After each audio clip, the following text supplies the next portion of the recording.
30 mars 2018, vidéo du Shabbat. Je reviens sur la marche blanche organisée par le CRIF, par les représentants de la communauté juive, là. Voilà, objectivement, c'est un très gros échec, hein. C'est le premier gros échec du CRIF depuis sa création, il faut le dire. Alors, il y avait 8000 personnes, pas plus, sur les 500 000 juifs qui habitent en Île-de-France. Donc déjà, de ce point de vue-là, moi, si j'étais Francis Khalifa, le président du CRIF, je me poserais des questions. Et deuxièmement, il n'y avait quasiment pas de Français de souche, hein. Il n'y avait pas de goy à votre manifestation, ou très peu.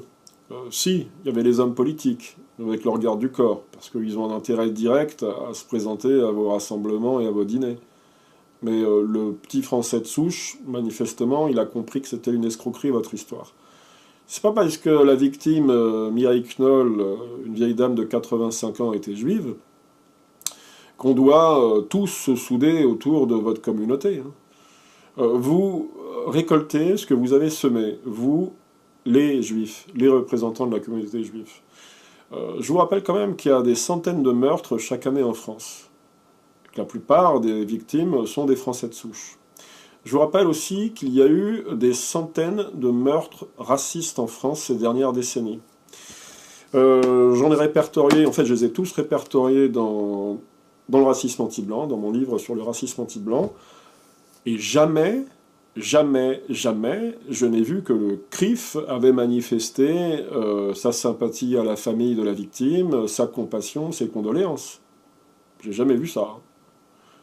Donc, d'un côté, vous vous foutez complètement de ce qui peut arriver aux Français de souche, et de l'autre côté, quand il y a une juive, une vieille dame juive qui est assassinée, vous nous demandez d'être solidaire de votre petite communauté, mais pas seulement ça, vous nous demandez aussi de considérer cette victime juive comme étant la grand-mère, en l'occurrence la grand-mère de tous les Français.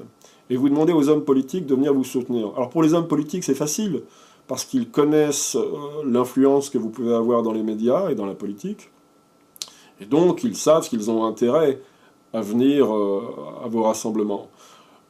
Mais je l'ai quand même noté sur Twitter, il est plus facile de faire venir les ministres à votre dîner annuel, le dîner du CRIF, que de faire descendre les Français dans la rue. Maintenant c'est clair, hein, vous avez bien compris la leçon. Donc voilà, vous n'avez jamais été solidaire des Français de souche. Et je le vois depuis plusieurs décennies. Globalement, jusqu'au début des années 2000, vous avez toujours considéré, vous les intellectuels juifs, je dis les intellectuels juifs et non pas certains intellectuels juifs, parce que je vous ai tous lus. J'ai lu tous vos livres, et je peux l'affirmer, dans leur ensemble, les intellectuels juifs, jusqu'au début des années 2000, considéraient les Français de souche et les Blancs en général plutôt comme des salauds, plutôt comme des tortionnaires.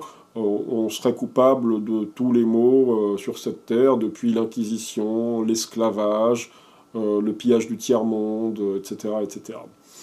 Sans parler évidemment des crimes qui auraient été commis pendant la Deuxième Guerre mondiale, alors que vous, les Juifs, vous n'avez jamais commis aucun crime, ni pendant la Deuxième Guerre mondiale, ni en URSS dans les années 20 et les années 30, ni dans le commerce des esclaves, par exemple, ni dans le trafic d'ecstasy, d'héroïne. Vous n'avez jamais commis aucun crime. Je dis certains Juifs, évidemment, je ne dis pas tous les Juifs, hein, on est d'accord. Mais par contre, vous avez considéré, vous, les intellectuels juifs, tous les Blancs comme étant potentiellement criminels. Voilà. C'est seulement depuis le début des années 2000, depuis que vous avez compris avec la deuxième intifada palestinienne, en septembre 2000, qu'il y avait des musulmans en France qui n'avaient pas beaucoup de sympathie pour vous, que c'est seulement là que certains intellectuels juifs, disons, se sont un peu retournés et ont considéré qu'il fallait arrêter d'encourager, de promouvoir l'immigration en France, et qu'il fallait essayer de consolider cette société multiculturelle en menant une politique un peu plus dure, non seulement en France, mais aussi sur le plan extérieur, en faisant la guerre à Saddam Hussein, en faisant la guerre à la Syrie de Bachar el-Assad, enfin en faisant la guerre à tout ce qui est antisioniste, on va dire. Et sur le plan intérieur, maintenant on trouve des gens comme Goldnadel, Finkielkraut, Elisabeth Lévy, c'est-à-dire la branche, disons, néo-droitière de la communauté juive, voilà, qui considère qu'il faut resserrer les boulons, défendre le français de souche, défendre l'identité française traditionnelle. C'est une manière pour vous d'essayer de nous séduire et de nous mettre de votre côté, puisque aujourd'hui c'est vous qui êtes En tout cas, c'est comme ça que vous vous considérez, c'est vous qui êtes les principales victimes de l'immigration. Ce qui ne correspond à aucune réalité, entre parenthèses, hein. Je vous le dis, je vous le répète, il y a eu des centaines de Français de souche qui ont été tués par des Noirs et des Arabes, hors attentat, je ne parle pas des attentats, ces dernières décennies, sans que jamais vous manifestiez votre solidarité. Donc, vous n'êtes pas les principales victimes, mais il est dans votre nature d'apparaître comme victime. Vous parlez aujourd'hui d'un nouvel antisémitisme, mais moi, ce nouvel antisémitisme, je le constate sous la plume, je ne sais pas, d'Elie Wiesel, par exemple, au début des années 90. Dans ses mémoires, il parle d'un nouvel antisémitisme. Dans les années 70, il y a Samuel Pisar, ou Elie Wiesel encore, ou d'autres qui nous parlent d'un nouvel antisémitisme. En 1967, c'est un nouvel antisémitisme. Avec Nasser, dans les années 50, je lis à Douglas Reed, par exemple, et j'entends parler de ce nouvel antisémitisme qui apparaît en Occident. Dans les années 40, on n'en parle pas. Dans les années 30, on n'en parle pas. Mais même à la fin du 19e siècle, on voit qu'à Vienne, par exemple, les Juifs se plaignent de l'antisémitisme. Ça n'arrête pas. Je veux dire, le nouvel antisémitisme ressurgit tous les 10 ans depuis, 2500 ans. Voilà, ça fait partie, c'est un de vos défauts. Alors, est-ce que je parle de tous les Juifs? Est-ce que c'est tous les Juifs qui sont comme ça? Ou certains Juifs seulement?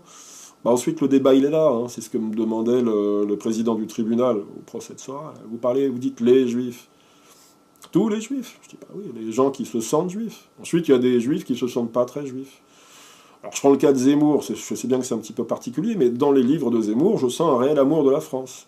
Bon, maintenant, il est clair que Zemmour ne dénonce jamais l'influence de ses congénères dans les médias ou dans la politique française.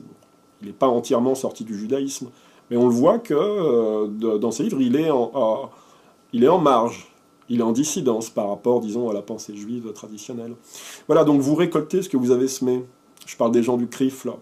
Vous n'avez jamais été solidaire des Français de souche, vous vous êtes comporté comme une communauté étrangère sur le sol national, et aujourd'hui, avec votre manifestation foireuse, là, pour cette pauvre Madame Knoll, eh bien, on vous a montré, nous, les Français de souche, qu'on en avait ras-le-bol de vos manigances et de vos simagrées et de votre manière votre égocentrisme forcené qui fait que vous vous considérez comme au centre de la politique française et au centre du monde en général. On en a marre. Voilà, là, je crois que le message a été assez clair. Vous l'avez reçu en pleine face.